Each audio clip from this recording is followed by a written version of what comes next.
Fala pessoal, tudo bem com vocês? Vamos para a nossa terceira aula. Nós vamos falar aqui das medidas de proteção, das suas medidas de proteção. Nós vamos começar a falar sobre o acesso à justiça, né, as funções do Ministério Público, os órgãos de fiscalização. Nós vamos ver quais são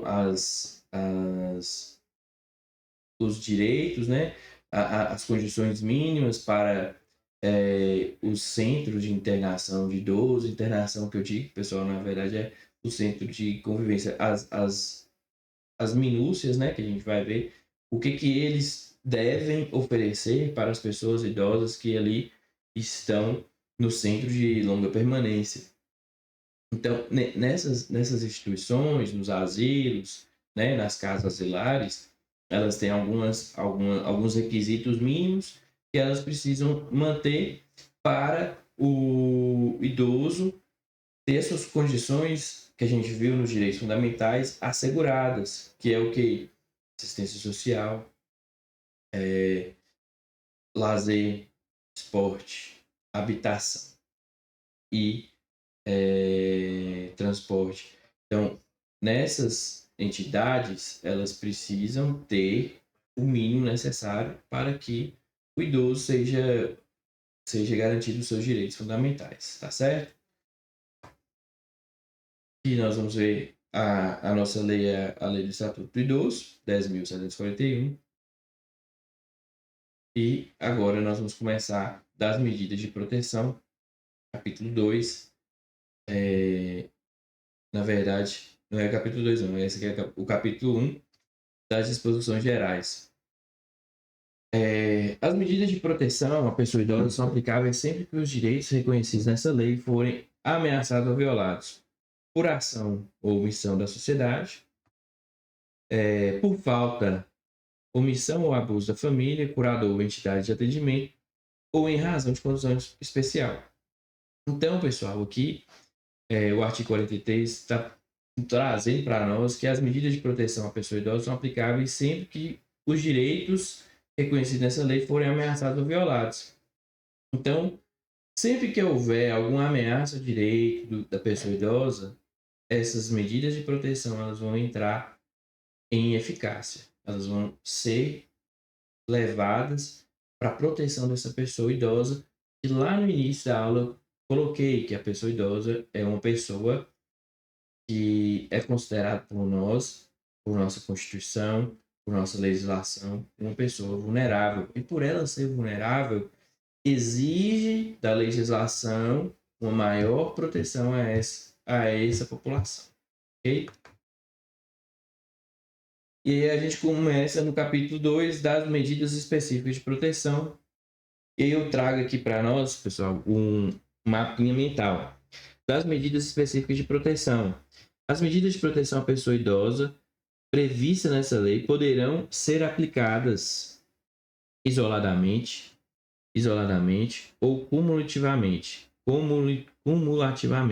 e levarão em conta os fins sociais a que se destinam e o fortalecimento dos vínculos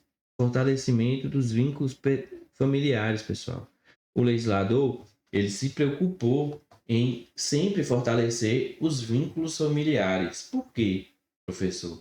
Porque a pessoa idosa, ela tem uma condição psicológica que ela necessita mais de estar próxima à vida cotidiana que ela sempre teve, com os filhos, com os irmãos, com os netos. Então, isso é importante para a vida dessa pessoa. Então, o legislador ele traz essa preocupação, ele coloca isso na legislação e sempre vai ser buscado isso, a proximidade da pessoa com o seu vínculo familiar. As medidas de proteção à pessoa idosa são aplicáveis sempre que os direitos reconhecidos nessa lei forem ameaçados ou violados por ação ou omissão do Estado ou da sociedade,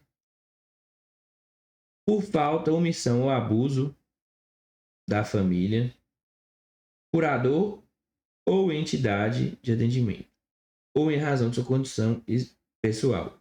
Ou seja, essas medidas de proteção que a gente vai tratar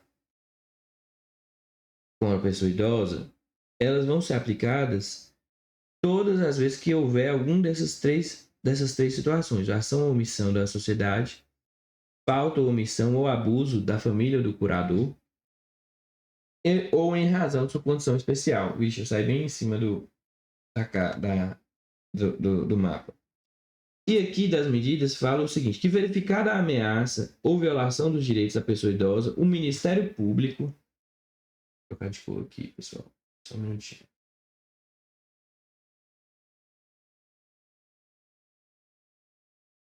Preta. Verificar a ameaça ou violação dos direitos da pessoa idosa, o Ministério Público, o Poder Judiciário, Ministério Público, Ministério Público, ou Poder Judiciário, ou a requerimento daquele poderá determinar, dentre outras, as seguintes medidas. Aqui, pessoal, é uma questão importante esse requerimento aqui, porque nos dois casos que traz esse artigo, que é um artigo da legislação, ele vai necessitar que o Ministério Público requeira, que o Ministério Público peça que seja aplicada essas medidas de proteção, tá certo? Aí vamos lá.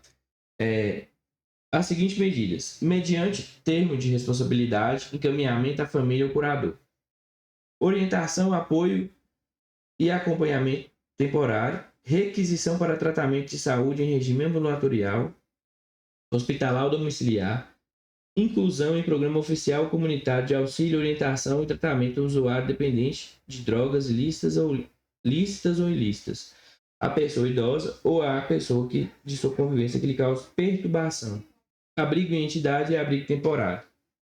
Aqui, pessoal, a gente pode verificar que esse inciso aqui do artigo, ele vai trazer uma proteção tanto ao idoso que é usuário, que é dependente químico, de droga lícita ou ilícita, álcool ou próprias drogas ilícitas, e também da pessoa de sua convivência, que também sofra com esse vício ali e faz o idoso sofrer. Então, é uma garantia do nosso legislador, tá certo? Aqui eu trouxe também, eu coloquei os artigos, né? Que é aquilo que a gente falou. As medidas de proteção do idoso previstas nessa lei devem ser aplicadas isolada ou cumulativamente, levarão em conta os fins sociais, fortalecimento dos vínculos familiares ou comunitários. E verificar as hipóteses do artigo 40, previsto no artigo 43, o Ministério Público ou o Poder Judiciário vão tomar essas medidas que a gente já conversou. E aqui eu trago uma questão para a gente, que é da Banca FUDEP, da Prefeitura de Catas Altas, que é sobre a assistência social. A Lei Federal 10.741, de 1º de outubro de 2003, Estatuto do Idoso, estabelece em seu artigo 45, verificadas situações de ameaça ou violação aos direitos do idoso, o Ministério Público ou o Poder Judiciário, a requerimento daquele, poderá determinar as seguintes medidas, exceto. Ou seja, aqui a nossa banca, ela trouxe o quê? Ela trouxe o artigo que diz que o Ministério Público ou o Poder Judiciário, a requerimento daquele, poderá determinar as seguintes medidas. E as medidas que a gente já estudou. Exceto, qual será essa medida que está em exceto? Inclusão em programa oficial comunitário de auxílio, orientação e tratamento a usuários dependentes de drogas lícitas ou ilícitas, ao próprio idoso ou a pessoa de sua conveniência que lhe causa perturbação. Aqui está correto. Orientação, apoio e acompanhamento permanente. Requisição para tratamento de saúde em regime ambulatorial, hospitalar ou domiciliar. Aqui também está correto. Abrigo em entidade. Aqui também está correto, pessoal. A única coisa que está errado aqui é o acompanhamento permanente. O nosso gabarito aqui é a letra B. E aqui a gente verifica, né? Eu coloquei aqui os incisos, né, corretamente, o artigo 45. O legislador, o examinador, ele traz para a questão, se a gente for verificar, ele pega o artigo e coloca o artigo e faz as alternativas. No caso do que está incorreto na letra B, pois como vimos, a medida será aplicada de orientação, apoio e acompanhamento mais temporário e não permanente. É ali que a gente encontra o erro da questão. Agora, nós vamos entrar agora da política de atendimento ao idoso, que entraram agora na disposição geral, e aí a gente vai ter o nosso título 4, que vai nos trazer os atendimentos do Ministério Público, das entidades de longa permanência, os asilos e os demais atendimentos que o Estado vai fornecer para essa pessoa idosa, certo? O artigo 46 fala: a política de atendimento à pessoa idosa far-se-á por meio de conjunto articulado de ações governamentais e não governamentais da União, Estados, do Distrito Federal e dos municípios. O artigo 47 traz aqui, são linhas de ação da política de atendimento. Políticas sociais básicas previstas na legislação. Políticas e programas de assistência social de caráter supletivo para aqueles que necessitarem. Serviços especiais de prevenção e atendimento às vítimas de negligência, maus tratos, exploração, abuso, crueldade e opressão. Serviço de identificação e localização de parentes ou responsáveis. Mais uma vez aqui, o nosso legislador procurando a proximidade da família. A pessoas idosas abandonadas em hospitais e instituições de longa permanência. Proteção jurídico-social por entidades de defesa dos direitos de pessoa idosa. Mobilização da opinião pública no sentido da participação dos diversos segmentos da sociedade no atendimento da pessoa idosa. Aí, aqui foram as disposições gerais. Agora nós vamos entrar das entidades de atendimento ao idoso. Quais são essas entidades, né? As entidades de atendimento são responsáveis pela manutenção das próprias unidades, observado as normas de planejamento e execução emanadas do órgão competente na Política Nacional da Pessoa Idosa, conforme a Lei 8.842, de 4 de janeiro de 1994. As entidades governamentais e não governamentais de assistência à pessoa idosa ficam sujeitas à inscrição de seus programas permanentes, o órgão de competência de vigilância sanitária e o Conselho Municipal da Pessoa Idosa, e em sua falta, perante o Conselho Estadual ou Nacional da Pessoa Idosa, especificando os regimes de atendimento observados os seguintes requisitos: oferecer instalações físicas em condições adequadas à habitabilidade, higiene, salubridade e segurança. Apresentar objetivos estatutários e planos de trabalho compatíveis com os princípios dessa lei. Estar regularmente constituída e demonstrar a idoneidade de seus dirigentes. Eu trago mais um mapa mental que vai dizer essas coisas os próximos artigos farão. Mas aqui, pessoal, eu quero levantar um ponto para essas condições, instalações físicas e adequadas à habitabilidade. Porque o nosso legislador, ele sempre busca aqui essas condições básicas de vida para o idoso.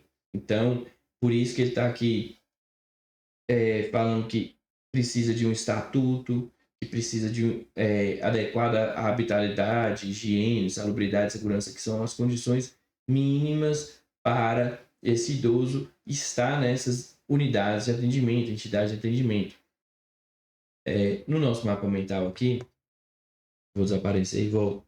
As entidades que desenvolva programas de institucionalização de longa permanência adotarão os seguintes princípios: preservação dos vínculos familiares. Mais uma vez, eu ressalto, sempre foca na preservação dos vínculos familiares. O legislador, ele focou nisso.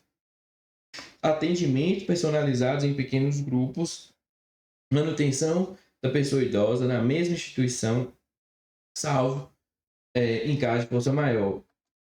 Por que manter a pessoa idosa na mesma instituição? A intenção é que aquela pessoa ali já está na instituição, já está no convívio dos colaboradores, dos outros idosos. Você retirar aquela pessoa para uma outra instituição é mais um desgaste emocional na vida dela. É mais uma vez que acontece isso. Ela já está sem a família, ela já vai... O vínculo que ela já teve com aquelas pessoas vai ser retirado, é mais um sofrimento. Então, o legislador ele pensa nesse sofrimento dessa pessoa idosa em relação a ser retirado do meio que está inserido. Preservação da identidade da pessoa idosa e o oferecimento de ambiente de respeito e dignidade. Observância dos direitos e garantias da pessoa idosa. Participação da pessoa idosa nas atividades comunitárias. Isso aqui é a inserção dos direitos fundamentais que a gente viu nas outras aulas. Então, o legislador ele traz tanto o direito e garantia fundamental, como a aplicação desse direito. Como que deve ser? Não, deve participar das atividades comunitárias, deve participar das atividades esportivas, deve participar das atividades culturais. O legislador ele coloca obrigações a serem seguidas, parâmetros a serem construídos na vida desse idoso ali, mesmo num centro de longa permanência, tá certo, pessoal? O próximo slide. Aqui o artigo 49 no nosso mapa mental, a gente já expôs aqui os 6 incisos, e aí agora nós vamos para o parágrafo único. O dirigente da instituição prestadora de atendimento à pessoa idosa responderá civil e criminalmente pelos atos que praticar em detrimento da pessoa idosa sem prejuízo das sanções administrativas. Bom, aqui está dando a responsabilização dessa pessoa. A responsabilização ali do dirigente, o prestador de serviço, o dirigente da instituição, ele vai ter a obrigação quanto ao idoso. Tá certo, pessoal?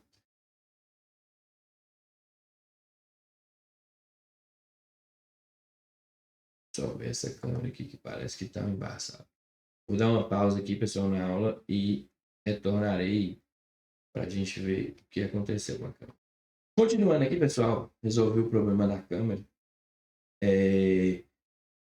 Nós vamos para o artigo 50 agora. Constitui obrigação das entidades de atendimento celebrar contrato escrito de prestação de serviço. Aqui, o legislador ele exige que o estabelecimento celebre um contrato com a pessoa idosa, coloque ali os preços que vai ser cobrado, coloque como que vai ser deliberado a questão do recebimento da aposentadoria do idoso, se ele tem familiar, se ele tem um curador, quem vai ser o responsável por celebrar aquele contrato, se aquela pessoa idosa ela tem alguma doença de demência, alguma doença que já não está mais nas suas condições plenas mentais, ela precisa de um curador, entendeu? Ou o Ministério Público vai acompanhar isso também de perto, né? O Ministério Público a gente vai ver ao longo da nossa aula que o Ministério Público tem uma função precípua de acompanhar, de fiscalizar essas entidades, tudo que envolve o idoso, processo, tudo o Ministério Público vai estar observando. O inciso 2, observar os direitos e garantias de que são titulares as pessoas idosas. O inciso 3, fornecer vestuário adequado, se for pública, alimentação suficiente. Ou seja, para as instituições asilares que forem públicas, elas vão fornecer comida e vão fornecer vestuário também para essa pessoa idosa. Então, para aquela pessoa idosa que não tem um familiar, baixa renda, não tem para onde ir, não tem quem cuidar dela, o governo, o município, na maioria dos casos, vai manter um asilo, que neste asilo vai receber pessoas de baixa renda e, né, nesse asilo essas pessoas de baixa renda vão ter garantir as condições mínimas novamente, que é vestuário, alimentação, higiene, habitabilidade, que a gente já viu. Mas a gente tem que lembrar que são direitos e garantias fundamentais mínimas garantidas para todos idosos, porque o idoso a população idosa é uma população vulnerável. E por isso que a gente tem essa proteção, por isso que tem essas minúcias, por isso que o legislador se preocupou tanto em dar o direito de garantia fundamental como aplicá-los na nossa legislação. Inciso 4, oferecer instalações físicas em condições de habitabilidade, acabei de falar isso. Oferecer atendimento personalizado, porque cada pessoa tem as suas especificidades. Diligenciar no sentido de preservação, eu cansei já de repetir isso aqui, dos vínculos familiares. Então, é intencional que preserve esses vínculos familiares. O legislador ele repete isso durante a legislação inteira. Sobre a responsabilidade dos familiares, sobre a responsabilidade dos descendentes, sobre a presença, a manutenção dos vínculos familiares, com o idoso, não retirar o idoso ali do meio, do seio que ele vive, por quê? Preservando a saúde mental desse idoso, preservando a saúde dele em geral. E isso pode parecer que não, mas isso é economia para o Estado. Inciso 7. Oferecer acomodações apropriadas para recebimento de visita, ou seja, essas instituições elas vão ter ali a obrigação de ter um espaço para receber os visitantes, os familiares, a comunidade que queira participar ali da vida, né, asilar, ela terá um espaço ali nos asilos que eu já visitei, tem um espaço onde a gente chega e reúne com os idosos. Então, isso é um mandamento legal e cumprido pelas instituições e fiscalizado pelo Ministério Público. Nós vamos ver isso. Proporcionar cuidados à saúde conforme a necessidade de pessoa idosa. Promover atividades educacionais, esportivas, culturais e lazer. Propiciar assistência religiosa àqueles que desejarem, de acordo com suas crenças, proceder a estudo social e pessoal de cada caso. Comunicar a autoridades competentes de saúde toda ocorrência de pessoa idosa com doenças infecto-contagiosas. Aqui, pessoal, o legislador se preocupou em dar à ciência a autoridade sobre doenças infecto-contagiosas que ocorrer dentro do asilo, dentro das entidades de longa permanência. Por quê? Porque isso pode se tornar endêmico e vários idosos, várias pessoas transmitirem. Então é interessante desculpa, pessoal, para a atividade para a autoridade sanitária saber o que aconteceu, o que não aconteceu ali sobre doenças infecto-contagiosas. Providenciar ou solicitar que o Ministério Público requisite documentos necessários ao exercício da cidadania, aqueles que não tiverem na forma da lei. Fornecer comprovante de depósito dos bens móveis e receberem das pessoas idosas. Manter arquivo de anotações no qual constem data e circunstância do atendimento, nome da pessoa idosa, responsável, parentes, endereço, cidade, relação aos seus pertences, bem como o valor de contribuição, as alterações que houver e demais dados que possibilitem sua identificação individualização do atendimento. Aqui, pessoal, no inciso 15, o legislador buscou ser bem específico do que é necessário. Todo atendimento que a pessoa idosa vai ter, tudo que ela contribuir com a entidade, a relação dos seus parentes, a cidade que ela nasceu, os endereços, tudo. Essa entidade vai ter que ter uma pasta protocolar de tudo o que acontecer ali com aquele idoso. O idoso receberia um atendimento psicólogo.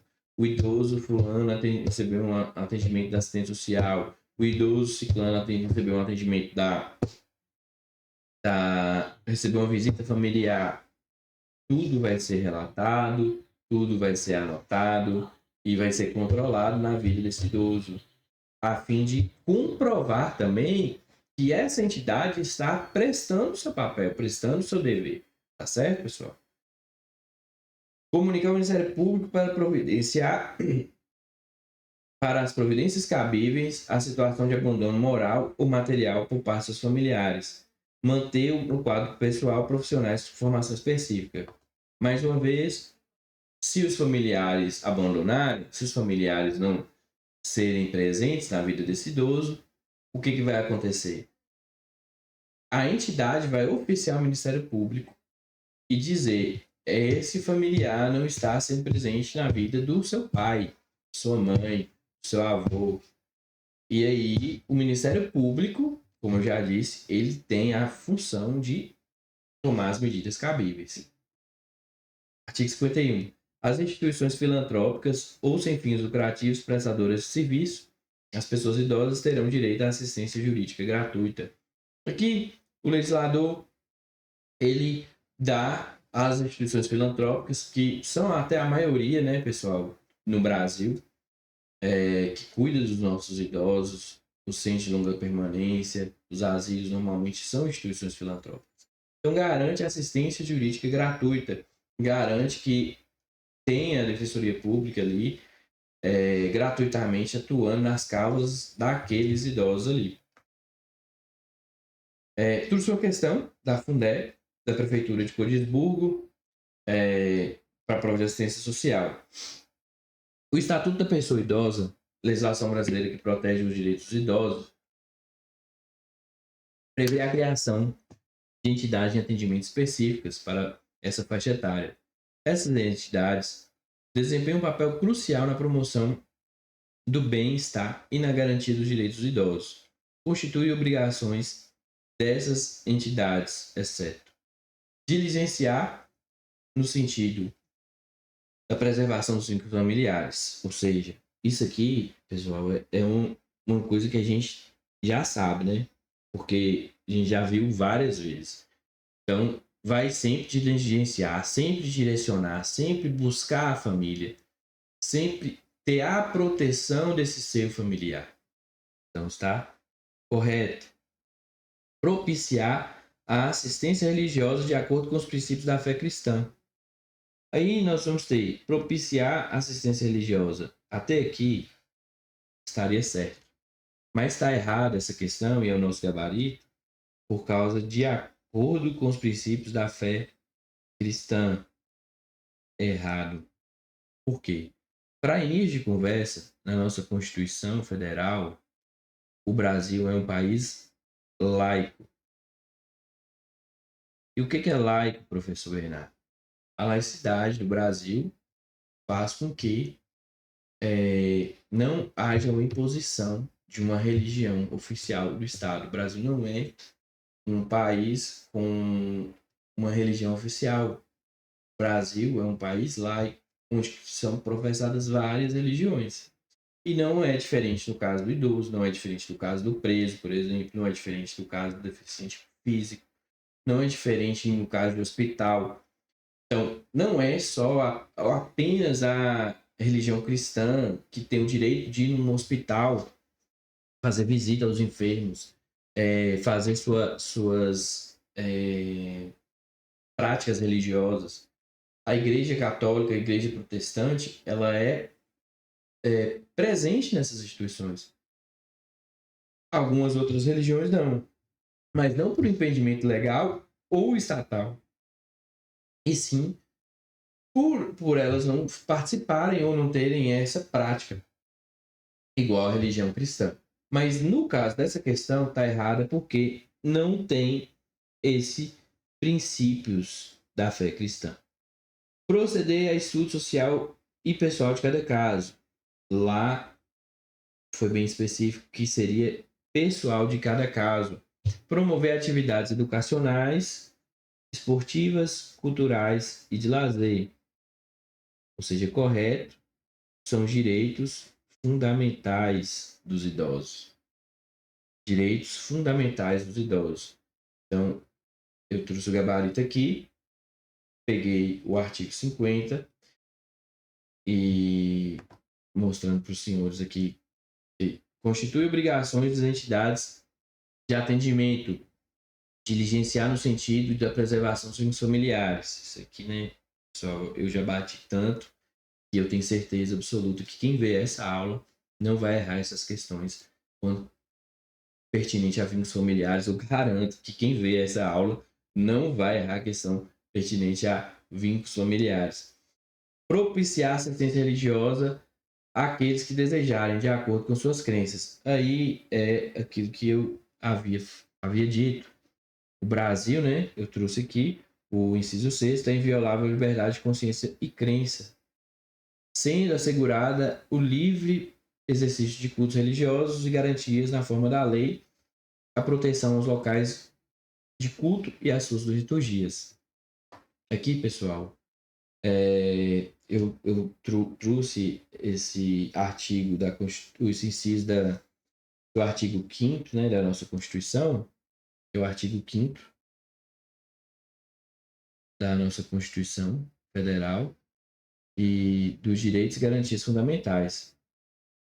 Então, mais uma coisa que reforça aqui para os senhores e as senhoras que não apenas a crença da religião cristã, mas qualquer crença. Proceder a estudo social e pessoal de cada caso e promover atividades educacionais, esportivas e culturais. Eu vou pausar a aula aqui no capítulo 3 da fiscalização das entidades de atendimento. Retorno para a gente finalizar a nossa terceira aula. Tá certo, pessoal?